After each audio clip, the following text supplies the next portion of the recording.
So yun, Miguel of shoutout po, Luzon, Visayas, and Republic of Mindanao, Province of China. Ayan. So mga kababayan, ito po, meron na po tayong reaction ngayon, meron tayong vlog. No? Actually, New Year na New Year po. Today is December 31, 2024. So mamaya po, hating gabi, New Year na. So ngayon, meron lang po akong reaction na kung saan andito na naman si Degs. Andito naman yung Tatay Fentanyl ninyo. Oo. Nangako na naman. Gumawa na naman ng fake news. Si Inday Sara daw pinagtulungan, binubugbog daw. Kaya pala naka-ano na naman, naka-bandage yung braso, binubugbog daw. Oo. Kaya ang ipakita nila sa tao, si Inday may sugat, si Inday may bugbog para kaawaan. Actually, ito na ba ang labanan ngayon, Digong?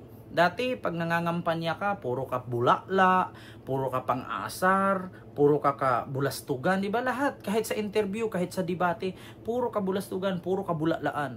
Ngayon, may Panginoon ang nalalaman.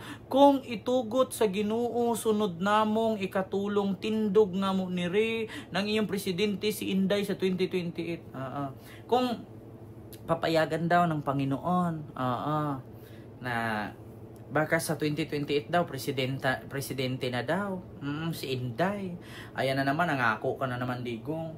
Digong, mabilis lang man sabihin yung presidente. Ang problema ngayon, kaya ba ni Inday? Diba? Yan ang problema ngayon. Tignan nyo mga kababayan na, mayroon akong ipanood sa inyong video na kung saan si Digong halos lumuhod na. Para iboto lang ng Dabawenyo. Kasi alam nyo, sa totoo lang, kung si Basti po talaga ang tatakbo, hindi po talaga mananalo. Totoo yan. Kung si Basti ang tatakbong mayor ngayong 2025 sa Davao, hindi po talaga mananalo. Kaya ang rason, si Basti ang vice, si Digong ang mayor. Para pag namatay si Digong, ang magiging mayor ulit si Basti. Ganun lang naman, ang tawag dyan, gahaman sa posisyon. So kung mapanood po ninyo dito ngayon, si Digong, halos ang mga sinasabi, may mga Diyos-Diyos na. Pero kung naalala nyo noon, putang inang Panginoon na yan. Sabi niya, pinagmumura yung Panginoon. Ngayon, makikita nyo, sabi ko sa inyo, i-translate ko na lang sa inyo sa Tagalog, ha? Panoorin nyo po. Bantayan na to, Inday ginakulata. Ginadaot, ginapulpog na. Sabi niya, bantayan daw natin, si Inday daw kasi ginabugbog, no? Ginakulata. Pinagtulungan daw si Inday. Ano pa? Ang pabiling 92, iyang mga kontrada, 12 lang. Basin baya, umitugot sa kalangitan, umitugot sa Ginoo. Sunod na mo, katulong tindog na mo marin. Ang inyong presidenta, si Inday.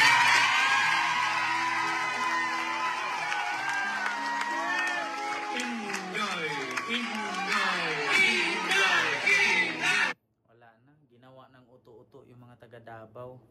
Alam mo, sa totoo lang, ang mga tao kasi, maskin sa Maynila or kahit saang lugar sa bansa, gising na kasi sa katotohanan.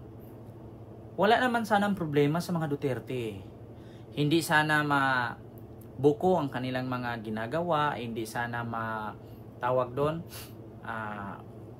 mabisto ang kanilang kagarapalan sa pagnakaw ng pera sa bayan na, Diyos ko, mula pa pala nung naging presidente si Duterte, may confidential fund, hindi naman pinapakita. Hanggang sa ngayon si Inday, hindi rin sinasabi kung saan napunta, puro lang pinapangalan sa mga peking pangalan.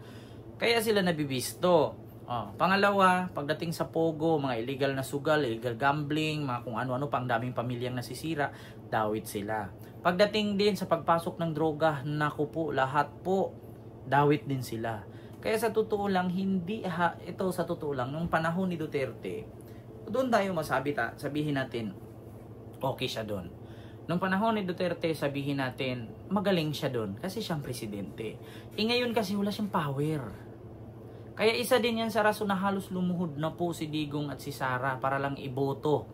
No? At saka kung sa totoo lang, kung si Digong lang ang pumunta dyan, Kung si Digong lang ang pumunta dyan, talagang iiyak na naman yan. Kaya niya dinala si Sara dyan at sinabi niya, binugbog daw si Inday, dinaog-daog, yung parang pinagtulungan daw, kinawawa. Nagpa-plaster-plaster. Para saan? Para kaawaan naman. Hanap simpatya eh. Sa totoo lang, ang tao kasi, kailangan ng bago. Kung noon pa man, ganyan pa rin ang ginawa ng mga Duterte, walang pagbabago for almost 20 years na pamumuno nila sa Davao. Ang tao kailangan ng bago. Gusto nila ng pagbabago. So, kung ganyan pa rin kayo, ganyan pa rin kayo. Di ba? Kung gusto nyo ng pagbabago, iboto nyo. Actually, si Digong takot po talaga sa mga Nograles. Oo, kung tutuusin lang kung si Baste lang at yung si Carlo Nograles, matatalo po talaga si Baste. Kasi pagdating kasi sa trabaho, pagdating sa serbisyo, si Baste, wala. Ang laking kulang. Actually, si Baste kasi bulaklak lang yan dyan eh. Bakit? Si Baste kasi tumakbong mayor. Si Digong kasi nagpahinga. Si Sara nag-vice. So, kung hindi tumakbo si Baste, wala. Tapos si Sara ngayon, walang kwenta bilang vice president. Talagang wala talaga. Bulaklak lang kasi si Baste dyan. Kumbaga, ginawa lang siyang mayor na pangalan lang. Ginawa lang siyang mayor bilang parang hindi mawala ang apelyedong Duterte. Pero kung pagdating sa serbisyo, wala kang makikita kay Baste. Walang kwenta si Baste. Sa totoo lang, halos lumuhod na at para magkumbinsi lang si Digong. Walang kwenta si Baste. Ako, kung tatanungin niyo ako, simula nung naging mayor si Baste, yun yung lagi nilang pangginalot or pangyabang nila yung war on drugs. Wala. Aanhin mo, war on drugs ka ang namamatay. Yun lang mga ordinaryo at mamahihirap lang na adik. Pero bakit yung mga kaibigan dyan, nila Baste, nandyan na si Christian, Charlie Tan, nandyan si Sammy Uy, nandyan si Richard Go, nandyan si Michael Yang, nandyan si Peter Lim. Wala. Diba? Sa totoo lang, wag na tayong maglukuhan. Wag na tayong maglukuhan, mga kababayan. Hindi, ang mga tao kasi, dyan sa Davao, ayaw lang kasi magsalita ng mga tao dyan. Bakit? Natatakot.